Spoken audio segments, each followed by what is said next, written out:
Hello students, welcome to its mathematics. Students, आज हम इस वीडियो में एक नया चैप्टर शुरू करने जा रहे हैं from class 9th, that is chapter number 3 coordinate geometry. इस वीडियो में स्टूडेंट्स बेसिकली हम लोग इंट्रोडक्शन देखेंगे।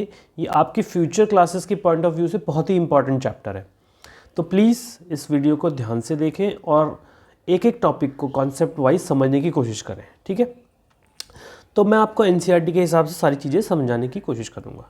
देखिए, यहाँ पे मुझे फिगर 3.1 दिया हुआ है। ठीक है, तो कहना क्या चाहता है ये कि मुझे मान लो फॉर एग्ज़ाम्पल मुझे किसी को लोकेट करना है। ठीक है, किसी भी पर्टिकुलर पॉइंट को लोकेट करना है। फॉर एग्ज़ाम्पल मुझे बताना है कि कोई एक बंदा रहता है पी। ठीक है, पी नाम का एक बंदा है, उसका मुझे घर बताना है। अब मुझे ये दिया हो कि उसका स्ट्रीट नंबर 7 में, घर क्या है, स्ट्रीट नंबर 7 में है। तो क्या आप फाइंड लगा सकते हो, पता लगा सकते हो कि भाई कहाँ पे है उसका घर। इस फिगर को देखो, ये मान लो पी है। ठीक है ना, तो मुझे फाइंड करना है। मुझे इन्फॉर्मेशन क्या गिवन है कि उसका घर स्ट्रीट नंबर 7 में है। तो सिर्फ स्ट्रीट नंबर 7 में जाने से मुझे पता नहीं है कैसे होगा। तो अब ये डायग्राम देखोगे कि वेस्ट से ईस्ट में एक रोड गई हुई है, उसके दोनों तरफ स्ट्रीट्स दिए हुए हैं, उनको मार्क किया गया है, street 1, 2, 3, 4 and 5 and so on. अब मुझे ये बोला कि पी फाइंड करो जो कि स्ट्रीट 7 पे है। तो क्या मैं निकाल सकता हूँ खाली इतनी इन्फॉर्मेशन से कि स्ट्रीट 7 में दिया हुआ है? नहीं निकाल सकता हूँ। लेकिन अगर मुझे ये बता दिया जाए कि पी का हाउस जो है वो कहाँ पे है,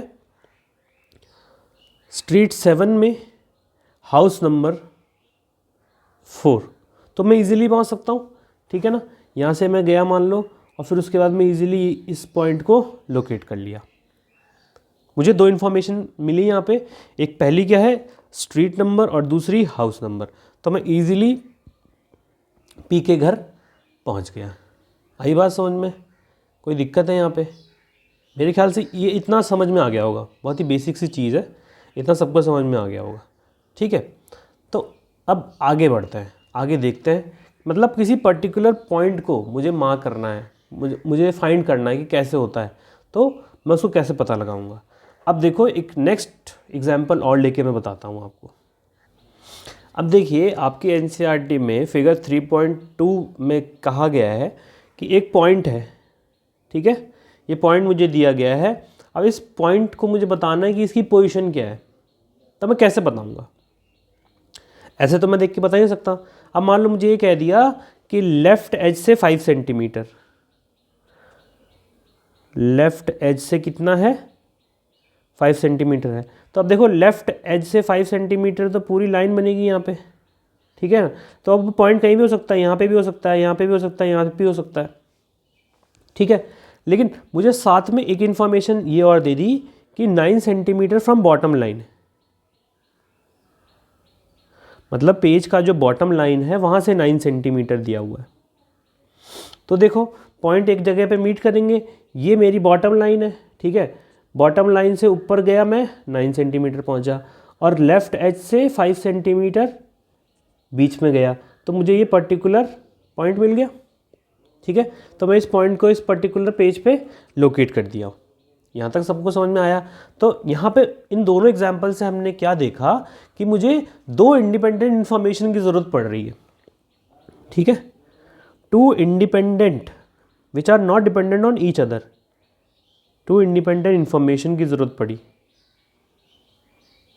पहले वाले केस में भी मैंने यही देखा, यहाँ पे भी मैंने यही देखा कि मुझे street number as well as house number की ज़रूरत पड़ी, तब मैं जा कर के पी का हाउस लोकेट कर पाया।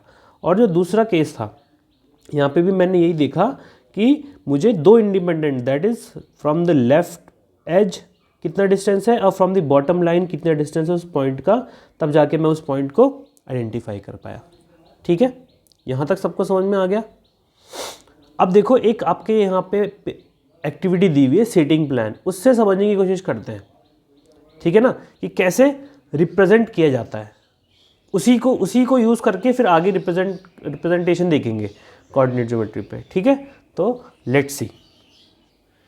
तो इस एक्टिविटी में मुझे क्या बताया गया है, रोज़ एंड कॉलम्स को इंट्रोड्यूस किया गया। मतलब यहाँ पे इन्होंने क्या किया है, क्लासरूम है, उसके अंदर सारे डेस्क को एक साथ मिला दिया गया और उसको इस टाइप से डिस्ट्रीब्यूट किया गया रोज़ और कॉलम्स की फॉर्म में। जो टीचर का पोजीशन है वो क्या है, एज अ ऑब्जर्वर है। क्या है, एज अ ऑब्जर्वर है, नेव ऑब्जर्वर है वो, ठीक है। और बाकी चीज़ें क्या हैं, रोज़ एंड कॉलम्स में बटी हुई हैं। तो अब देखो जो शेडेड एरिया दिया हुआ है, शेडेड एरिया है मेरे पास, ठीक है, सबको समझ में आ रहा है। तो शेडेड एरिया का अगर मैं देखूं तो वो किस उसमें है, 5th कॉलम में है, और रो कौन सी है, 3rd रो। तो मैं इसको ऐसे लिख सकता हूँ 5,3। अगर मुझे पोजीशन निकालनी हो, 5 तो क्या है, कॉलम है, और 3 क्या है, रो है। तो उस रीजन को मैंने शेडेड कर रखा है, तो वो पोजीशन मेरी निकल के आ गई। सबको समझ में आ गया, कोई दिक्कत, ठीक है, यहाँ तक कोई दिक्कत है किसी को? तो यही जो चीज़ है, representation of a point with respect to rows and column, उसी को हम क्या बोलते हैं, कोऑर्डिनेट ज्योमेट्री बोलते हैं।